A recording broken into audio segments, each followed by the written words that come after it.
My name is Torie Bosch, and I'm the editor of Future Tense, which is a partnership of Slate Magazine, Arizona State University, and New America.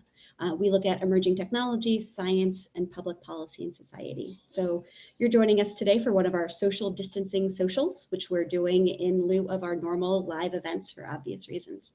And I'm here today with Ed Finn, who's the director of the Center for Science and the Imagination at Arizona State. So Ed, thank you for being here. Hi, thanks for having me. Of course. So we're here today to talk about the imagination in times of crisis. Obviously, there's a lot of discussion about long-term what this means for all sorts of things in our society. I think I've seen an awful lot of people tweeting about whether now is the perfect time or the worst time to write a novel. So, I guess my first question, Ed, is, are you working on a novel at the moment? I am not. I am trying to help my wife homeschool our kids and figure out how to live and compress all of the things that we used to do in our lives into the space of our home, and figure out there's still a tremendous amount of imagination work that's going on. Unfortunately, it's not writing the great American novel, but it's like, what does it mean to socialize? What does it mean for our kids to socialize? What does it mean for us as parents to do social things together and with other people? And of course, we're not alone. Everybody is figuring out different configurations of this and asking very fundamental questions like, what is the division between the work week and the weekend when you don't go anywhere? How do we do life under these new conditions? And also new conditions that, it's hard to sustain yourself in an emergency bearing for so long. So if we're sort of settling in now for this to last 6 weeks, 8 weeks, God knows. I guess, how are you sort of thinking about how to transition from an acute period footing to a time when we can sort of start to implement creative thinking, maybe in a more sustainable way, rather than in, oh my God, what am I going to do with my kids in 20 minutes kind of way?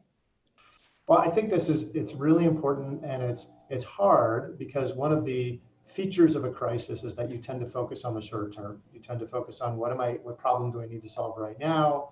What do I need to be worrying about now? And our horizon narrows to deal with this immediate present.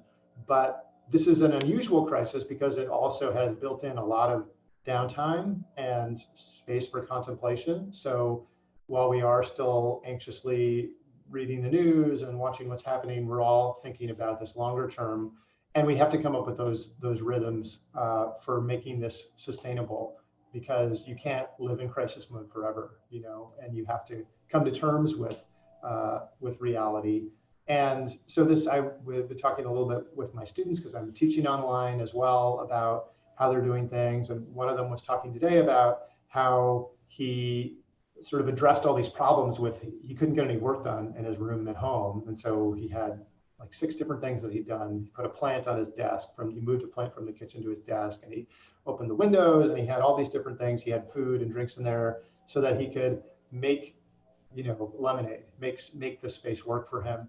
And that's a very concrete example, but I think it's useful. We all have to recognize what the problems we're having are, in the solvable ones, and figure out what we can do about them. So whether that's creating time for socializing with your friends, or having a meal out that you wouldn't normally have, thinking about how you do birthdays and celebrations and stuff like that. We have to figure all of this stuff out to contend with the longer range uncertainty of not knowing how long this is all going to go on. Yeah, and so when we were talking earlier, you mentioned a great point, which is that a lot of great art has come out of people being in some form of isolation, whether sort of voluntary or thrust upon them. So could you maybe talk a little bit about that legacy? Yeah, so I was thinking about that. I'm not writing a great novel, but probably there are some people doing that. And these are ideal conditions for a certain kind of creative work.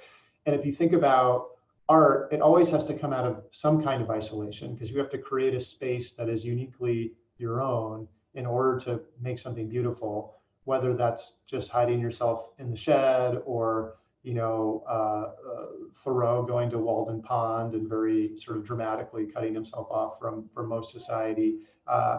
We have to create the space to do creative work. That's like the first creative act, actually, is to decide how you're going to make your own space, your own workspace, your mise en place. And then you come back, you bring your work back to society, and it becomes a way for you to communicate with others. And a lot of great art comes out of a certain kind of isolation. Sometimes it's not individual, maybe it's like a group of people who decide they're going to hang out together. But that distancing is really important, because one of the other things you have to do with a work of art is find a new perspective, find a different point of view. And it's much harder to do that when you're swimming in the school with all the other fish, right? You have to find a way to change your own life in a way that will make that different point of view possible. So what are some of your favorite examples of wonderful art created under such circumstances? So, I mean, I do think like actually every work of art kind of comes out of something like this, but some examples are more dramatic than others. I've always been fascinated by Thomas Pynchon, who is this very reclusive writer, but he's kind of figured out how to have his cake and eat it too, because at least I'm not sure, this is at least I don't know if he's still writing or what he's up to, but at least when he was in his writing life, he just lived in New York, in Manhattan, and people knew who he was. He had friends, he would hang out with other writers, but he managed to keep himself completely out of the public eye and avoid all of the entanglements that writers have, especially writers now in the social media era. And I remember he once famously appeared as a character on The Simpsons with a paper bag over his head. And that was like as far as he would go out into the limelight. But sometimes the isolation is not by choice, right? There are a lot of writers who feel ostracized or feel like outsiders, sometimes because they really are. So another one of my favorite examples is Mary Shelley, who wrote Frankenstein. And so there's an immediate form of isolation because she was trapped in a summer house on Lake Geneva with these other writers, and the weather was terrible. And so they were stuck. And the story began as this little game they were playing to tell ghost stories. And her idea for a ghost story turned into this novel. But there were lots of other pressures and isolation. So she was a rebel for her era, and she had broken all of these social norms and did all these things that women were not supposed to do. And she was ostracized for that. And she had a really hard life. She didn't have any money. She was constantly stressed out. She was in love with this insane poet, Percy Shelley, who dragged her all over Europe. And so there was all this suffering that came out of different forms of isolation and ostracism that got sort of baked into her novel, which is also itself a story about a creature who is unloved and is ostracized. So, a lot of our great art comes out of this sort of, these moments of separation, because we need artists to be a little weird and go off in some direction, right? And you have to, and sometimes it's self-imposed, sometimes it's imposed by others, and not everybody responds with like a great, novel or a great painting, but it's a way you can respond. And one of the lenses to think about art is this sort of response reaction to different kinds of suffering and different kinds of experience. Yeah, I'm so glad you mentioned Mary Shelley, because it gives me an opportunity to plug one of my favorite works of biography of all time, Romantic Outlaws by Charlotte Gordon, the dual biography of Mary Shelley and Mary Wollstonecraft, which suggests to me that Mary Shelley was both a genius and a pain in the ass as a teenager, and she would make for a great CW show, for instance.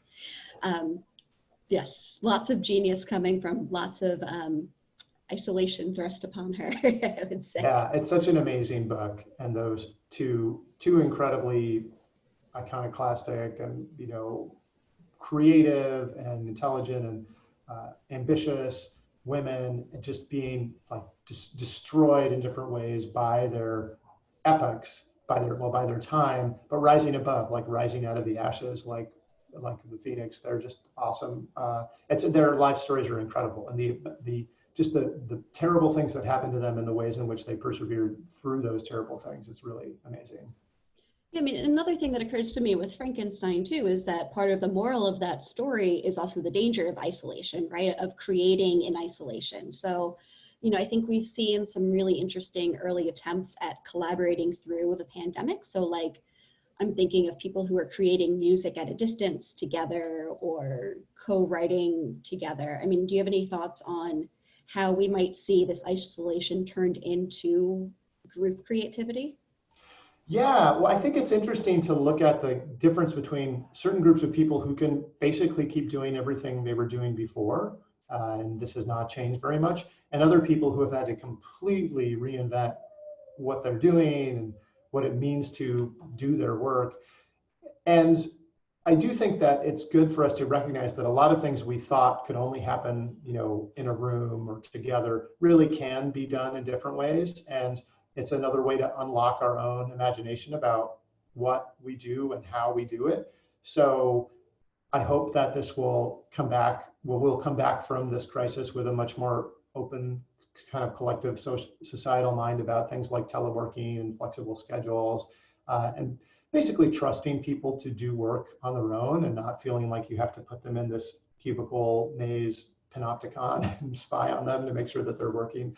So I hope that that's true. I think that it presents a new set of constraints, right? But all creativity comes out of constraint, whether the constraint is, you're trying to write a short story and the magazine has a rule about how long your short story has to be, or your creative constraint is that you need to make money to pay your rent, and you've decided that the way you're going to make money is by making art instead of by going to work at a restaurant or something.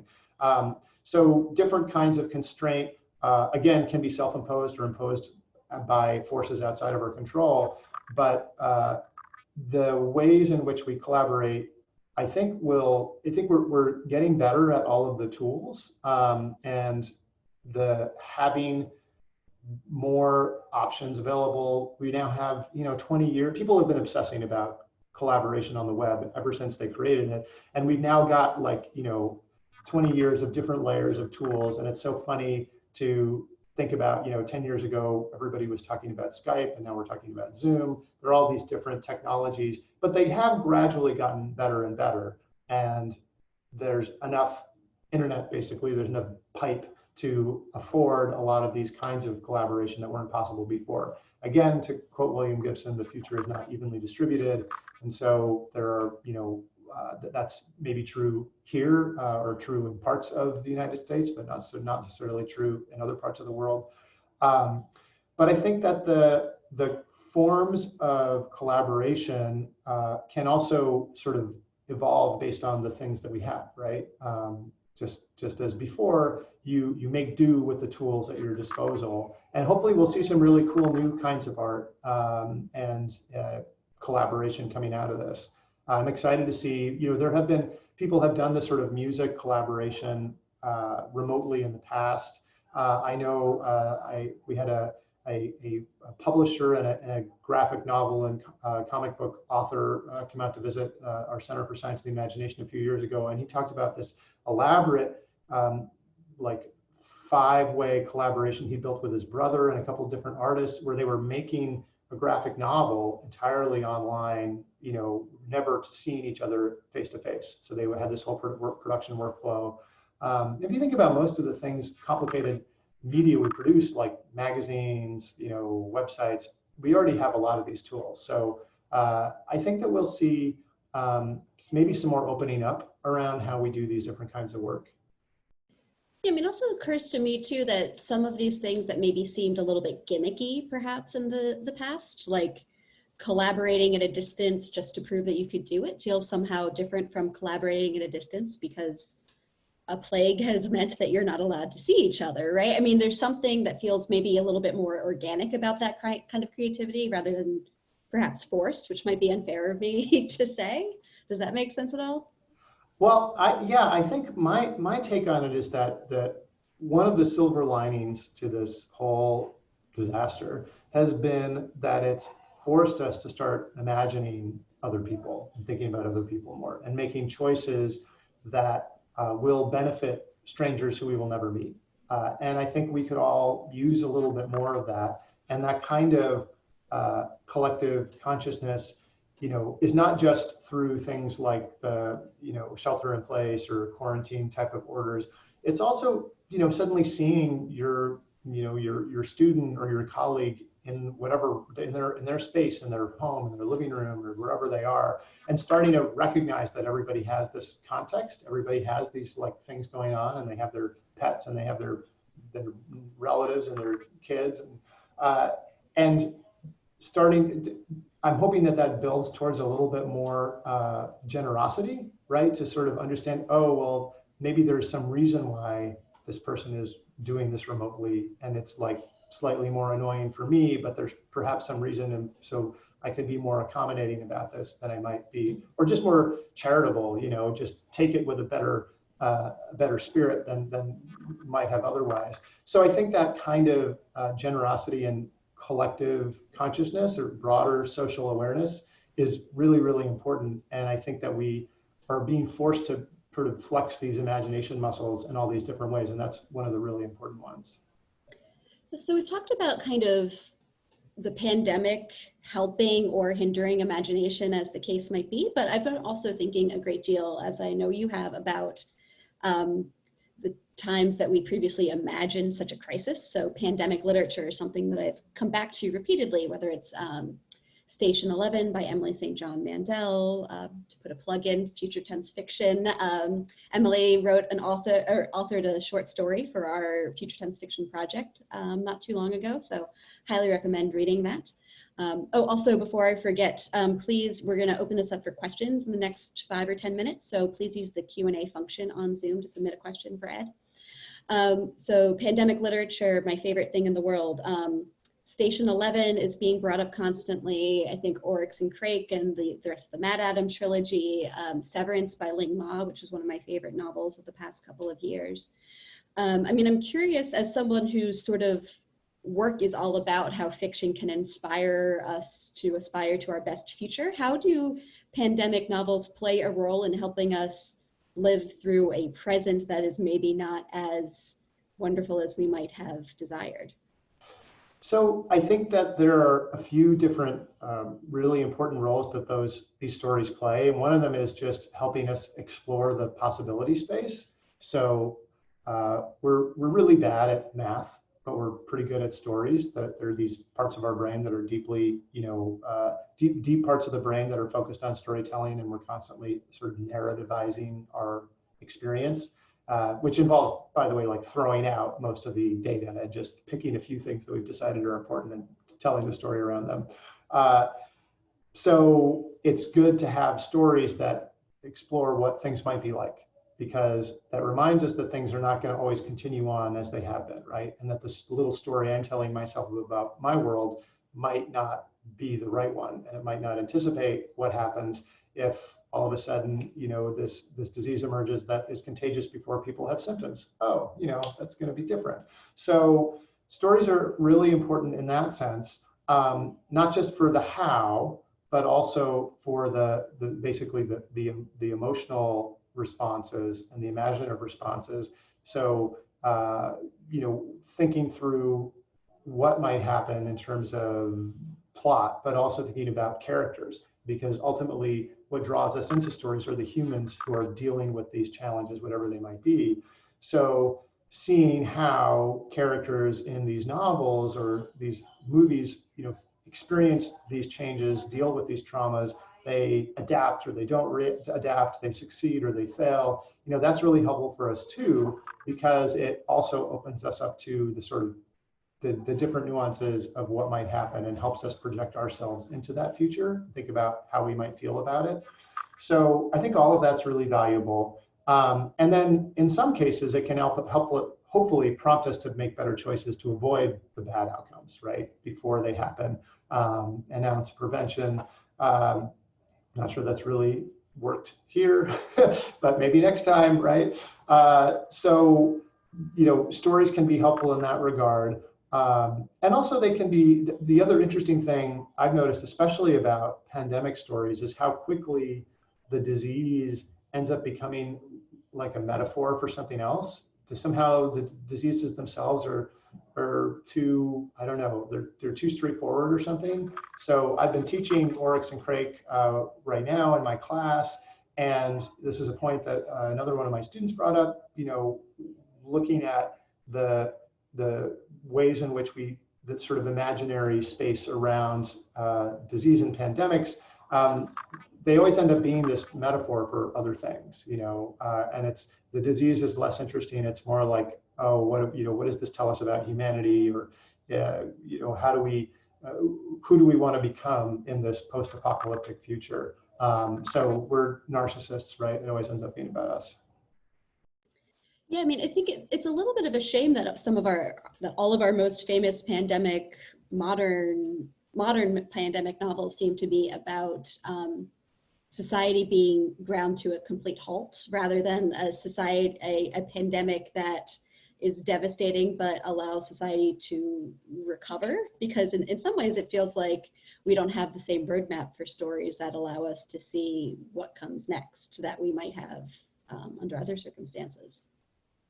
Yeah, I think that's a really interesting point, and in part it's because we want to go bigger, right? So it's more fun to imagine the end of the world than just to imagine this like chronic, lingering crisis.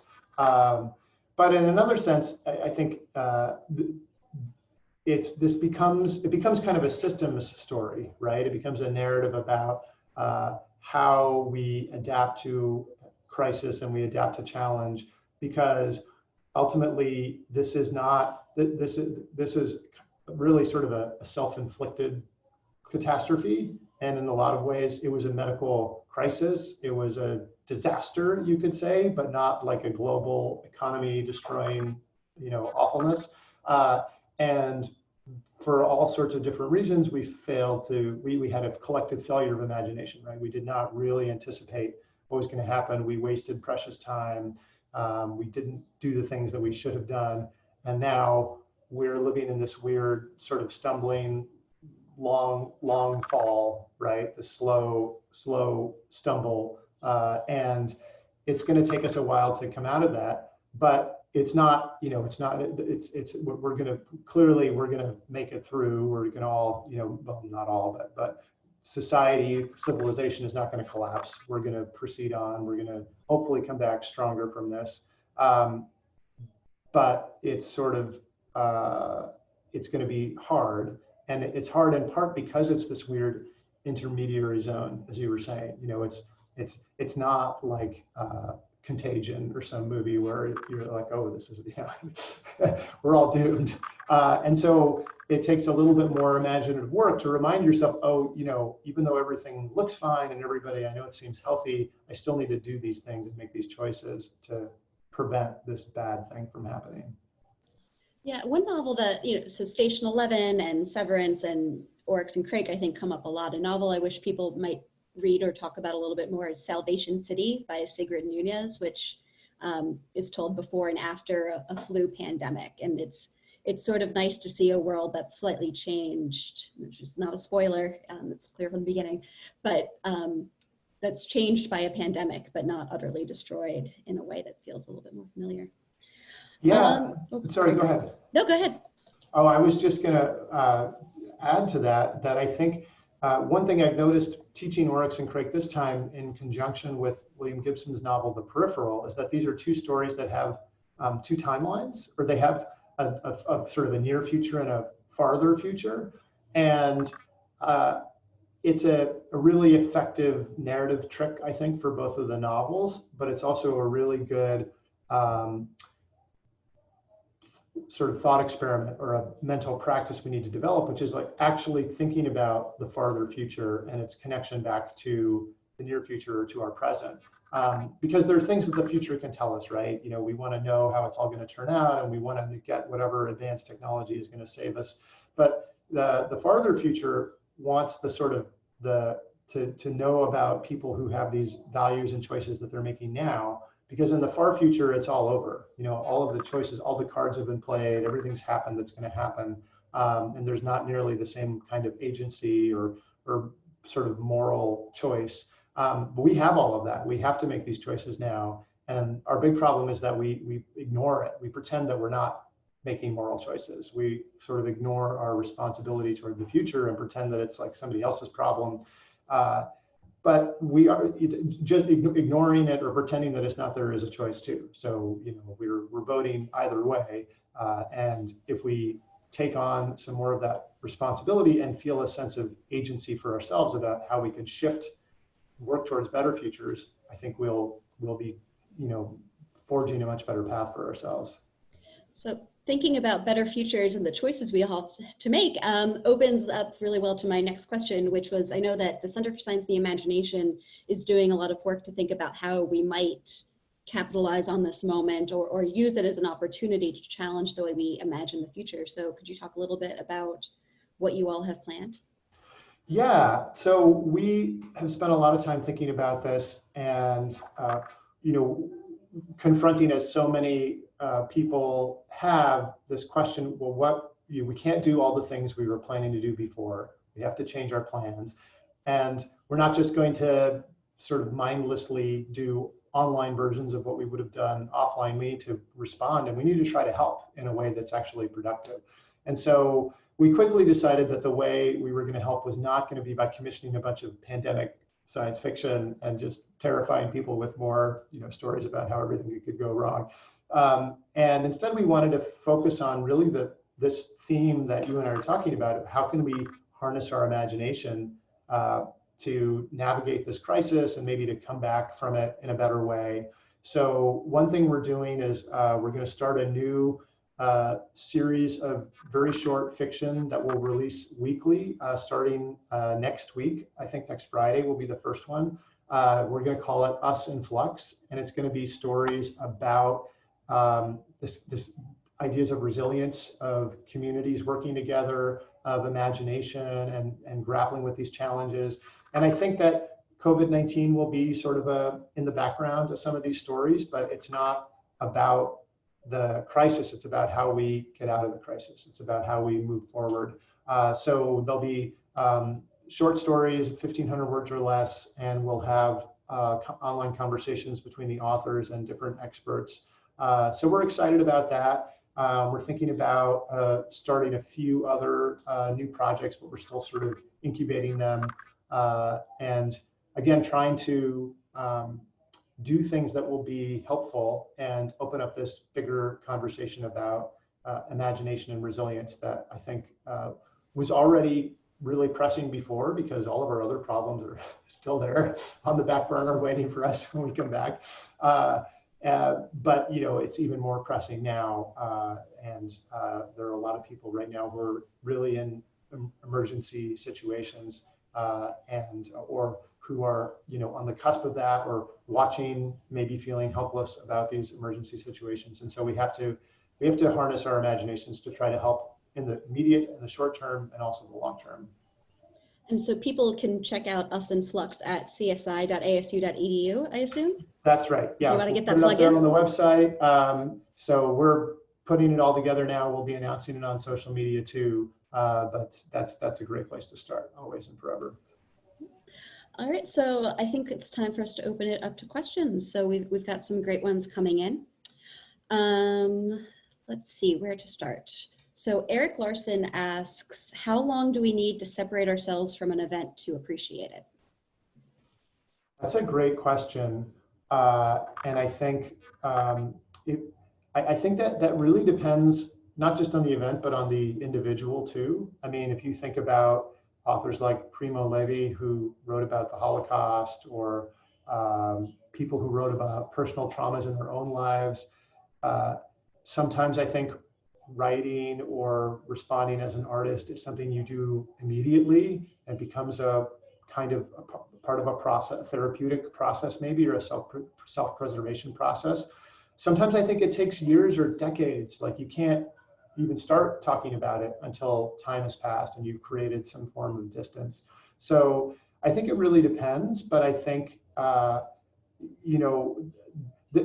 what we're going through right now is interesting because it's such a massive and abrupt social change that I think it's going to have these shockwaves that will ripple out for a long time. I think about how we will talk about and remember this period with our kids, and they're always going to remember this. And being someone who's lived through the fall of the Berlin Wall and collapse of the Soviet Union and September 11th, I think this is probably a bigger, a more powerful cultural shock right now that we're living through. And so maybe another better answer is sort of all the time. Some people are working on this right now and trying to grapple with it, and other people, it might take a really long time for some creative response to manifest. That's really interesting. So Stephen Weiner asks, despite decades of knowing and telling stories about the possibility of a pandemic like this one, it seems like even the most enlightened governments were unprepared. What do you think this signals about the ability for storytellers, futurists, prophets, etc., to influence governance? That's a great question. So I think that the role of storytellers is paramount, because stories are the way always that we grapple with this. We always tell stories. We can't help but tell stories about these things. And so even though it may seem like storytelling is not working, or the people are not hearing these lessons, I think that it's really important to keep doing it, because otherwise, less useful stories will get told. Like people will still tell stories, still tell stories about what might happen, but they might just be really badly informed and poorly thought through, or would just cling to the same old sort of safety blanket that is not actually grounded in any kind of reality. So I think, though, to take your point, Stephen, this is maybe it all makes me think back to Kurt Vonnegut's argument that we needed a secretary of the future, that we do need to build in more of this longer range thinking and planning. One of the ways in which one of the consequences of being really bad at math is that we're really bad at assessing risk, and we're really bad at dealing with the long shot risks and figuring out how worried we should be about, an asteroid hitting Earth or a pandemic. And because the odds of it happening in any given year or any given administration or political election cycle are so small, people just think, instead of spending the relatively small amount of money that would protect us from this, I'm going to spend $0 on it, right? And just let somebody else worry about it in the future. So I think that the answer is that one of the fundamental things stories do is they encourage us to have a longer horizon for long-term thinking, right? To think farther ahead, and to cultivate the imaginative power of empathy, to care about other people who live now, but also other people who will live in the future.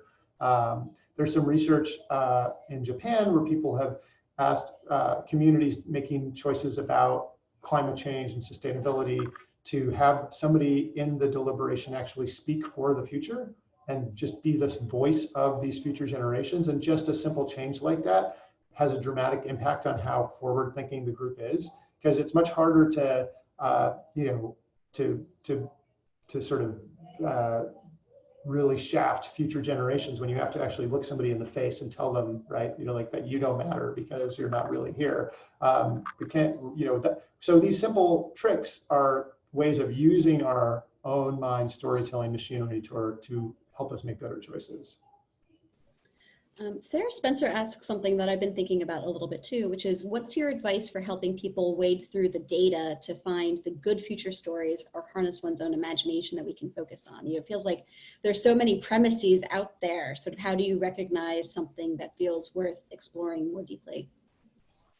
That's another really good question. I think one thing you have to do is read widely, right? None of these stories is an oracular text that's going to unveil exactly what's going to happen in the future. And any science fiction writer you ask will tell you that they did not predict anything. And the one thing that they happen to get right is accompanied by lots of other things that they didn't get right. So the best way to sort of inoculate yourself against getting surprised by the future is to explore lots of different possible futures, right? Build up your imaginative immune system. This is turning into the whole thing here.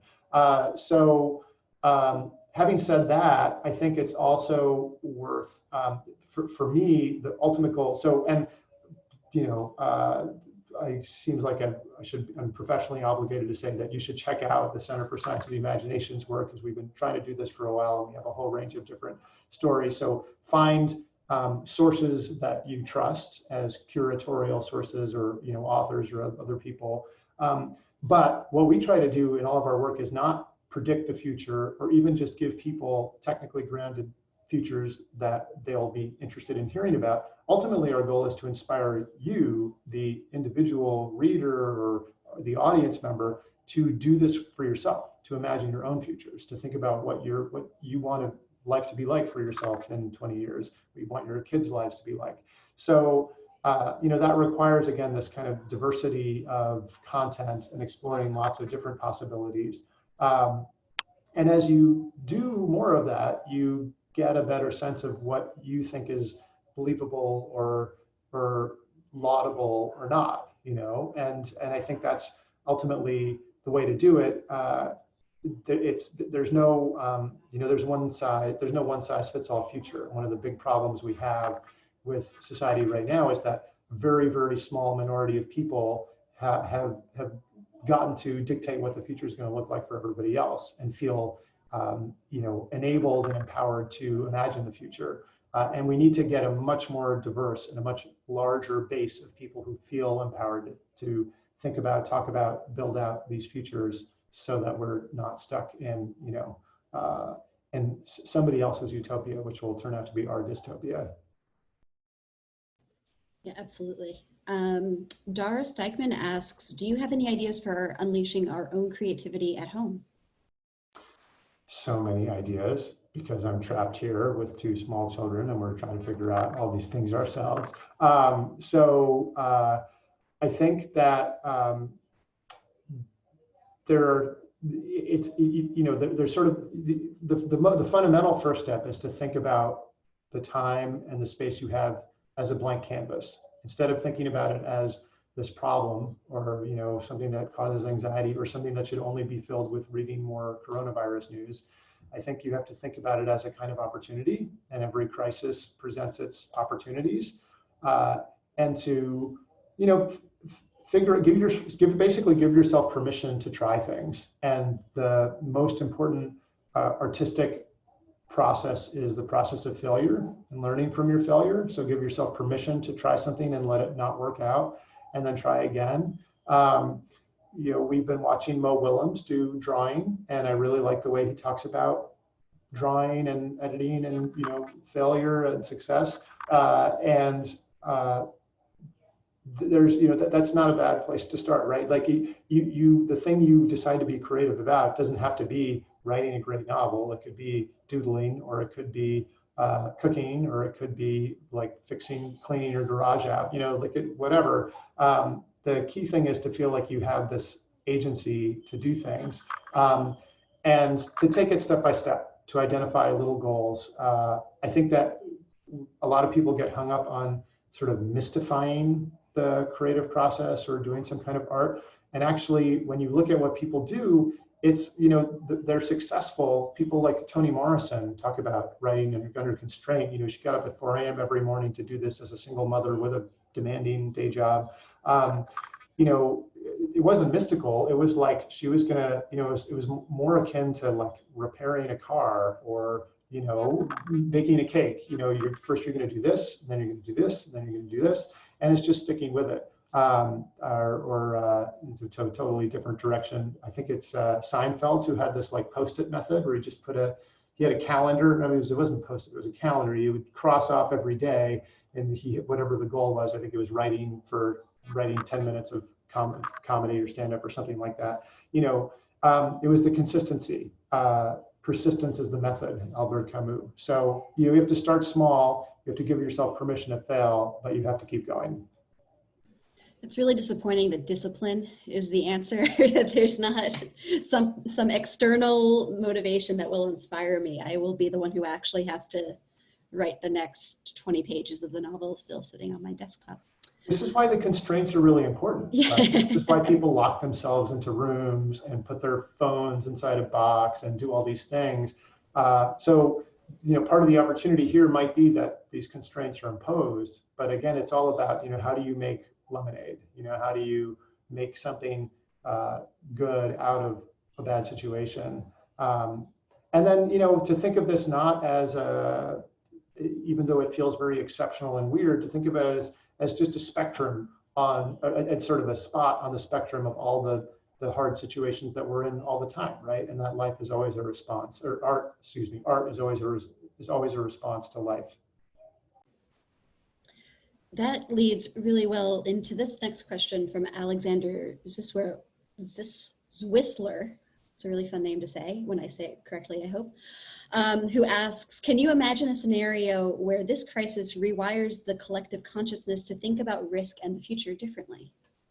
I hope so. And by the way, it's nice to see so many familiar names on this. So I feel like I've got a few friends in the audience. Unless this is just other people impersonating my friends, which I guess is possible too.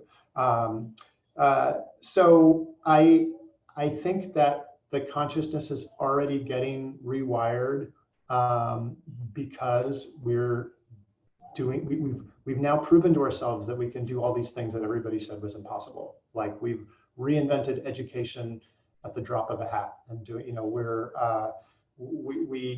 carbon emissions are way down. The air in Beijing and London and other places is much cleaner than it was a few weeks ago. The governor of California is talking about housing all of the homeless people in California. All these things that we thought were impossible, it turns out are not impossible, right? It's just that sometimes the solution is not an incremental 1% or 5% or 10% engineering efficiency increase. It's like, oh, well, if we all stop going to work, then there's like a 90% efficiency increase. So I think we've already proven to ourselves that we can change the world in these really dramatic ways. And I want to, say, like, there's been a tremendous amount of suffering involved in this too, and we're going to continue to grapple with all of these economic repercussions. But we've shown ourselves what we can do if we just make these collective decisions to do it. And I think the really interesting question is, how do we harness that going forward, and how do we build a new narrative? I think that the first step is to create a new narrative about how we reinvent ourselves, and what, I think, sometimes I call it stranger care, this idea of caring about other people you don't know, or sort of a social consciousness. How do we start making that part of our regular piece of furniture in the room that we feel comfortable with talking about and using? So building out from that to say, okay, well, how do we come back from this in a different way in terms of climate change and carbon emissions? How do we come back in a different way in terms of sick leave and the healthcare system, right? There are all these things that, because we've changed so dramatically, we can examine everything with fresh eyes and say, like, well, does this need to go back to the way it was before, or should we change it? And I think we have to seize that opportunity. And on the flip side of that, Dina Gould says, during a crisis, people often become more conservative, more compliant, and less tolerant of creativity and eccentricity. How can we mitigate this? I think it's a really interesting mix. People become conservative in some ways. I think that's absolutely true, but they also become very sort of unfettered in other ways, and maybe idiosyncratic and weird in sort of a beautiful way. Whether that's just like putting a weird Zoom background on while you're talking to people, or all those Italians singing off their balconies. Actually, I think that the crisis imposes certain kinds of conformity, like we're not going to go outside anymore. We're not going to have the same, set of choices around our activities and our entertainment. And that external conformity kind of pushes us to be more individualistic in other ways. So I think what you're saying, Dina, is absolutely true, and that there are lots of impositions on us, but those inevitably become creative constraints. Sometimes in class, I use this exercise I stole from a poet named Kenny Goldsmith. and I have students transcribe a little audio file, like a snippet of a radio interview, and I have them all transcribe it, which seems like a really boring, rote thing, but it turns out that they all transcribe it differently. People make all these different choices, and so this Goldsmith thing is uncreative writing. So even in this very conformist moment, people can't help but expressing their own interpretive choices. And I think that the more constrained life becomes, the more important it is for people to find these ways to individualize it and to it's a way to push back. It's a way to create your own space.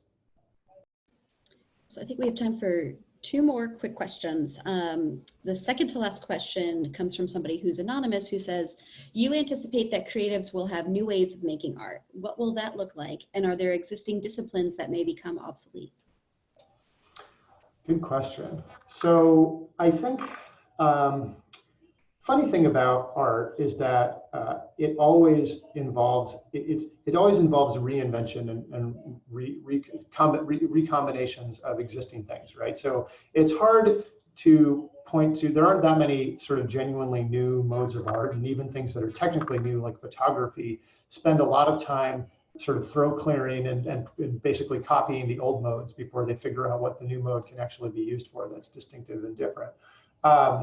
So I think that we'll see new kinds of sort of networked shared presence activities. So children's games that you can play together over Zoom, or live performances that are physically distributed, or there's this sort of bear hunt thing going on where people put teddy bears in their windows. So when families go out walking in their neighborhoods, the kids will have this activity, and it becomes a way to convey a shared kind of solidarity, right? A shared presence. So these are very simple examples, but I think we'll see things like that. I think if this goes on for a long time, we're going to see other interesting stuff. Like, I'm kind of intrigued. I like seeing Jimmy Fallon doing his TV show from his living room with his children crawling on top of his head. That's a totally different way of presenting that work that feels authentic and true to the thing that Jimmy Fallon does, but is also totally different as well. So I think we'll see a lot of stuff like that. In terms of disciplines going obsolete, I don't know. Another funny thing about the future is that it looks so much like the past, and nothing ever really goes away. Sometimes it just gets buried under layers of other stuff. Just like, you can send letters right now. We're mailing all kinds of letters from our house, right? Which is something you could have done in 1918 during the Spanish flu epidemic, or you could have done in the 14th century when Boccaccio was writing the Decameron. So, the past never really goes away. And I think that I have a hard time thinking that anything, that this crisis is necessarily going to disappear anything.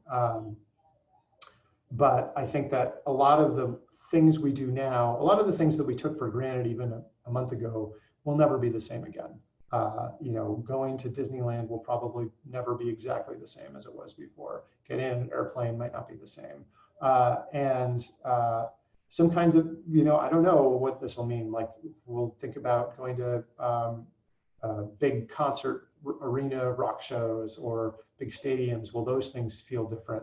I'm not sure. I think that our notion of live shared presence will have a different tenor to it. Now, our last question is one I always love to ask to end a panel, so I appreciate that Victor Purton asked it, which is, what makes you optimistic right now? I'm optimistic about all of the things people are doing to help one another on a really small scale, like looking out for neighbors and friends and colleagues, and not just the people you're really close to in real life, but people that I've seen a lot of instances of people using their imaginations to try to think about somebody who might be in their more distant network who might need some kind of help, and saying, like, are you okay? Do you need help? Mutual aid societies, and people making masks, and sort of on all these different levels. So from the very small grassroots level to like big, I don't know, like Ralph Lauren, I think some of these big fashion companies are throwing their production lines into making medical equipment. So I think that kind of collaboration and adaptation gives me hope. And I think that the sort of thinking about the longer term, which this is again forcing us to do, because this isn't going to be over next week or 2 weeks from now. You know, this is going to be months long, really years long process when we think about all of the different things that are coming. I think that it also gives me hope, even though there's going to be a lot of challenge and suffering ahead, that we are raising our sights. We're looking farther. That fundamentally is a really important thing to do. Even if what you see ahead are challenges, just looking ahead farther is, you know, improves our collective odds of survival as a species. Great note to end it on. So thank you so much, Ed. This was really fun. Any parting words? Thank you so much. This was awesome. Thanks for all the great questions. And you know, keep hope alive. Yes, thank you all so much for joining us and for asking the great questions. We'll be doing more social distancing socials in the coming weeks. You can find them at newamerica.org or at slate.com/live. And please subscribe to the newsletter from Center for Science and the Imagination to find out more about us in Flux in the coming weeks. Thanks, everybody. Thanks. Bye, all.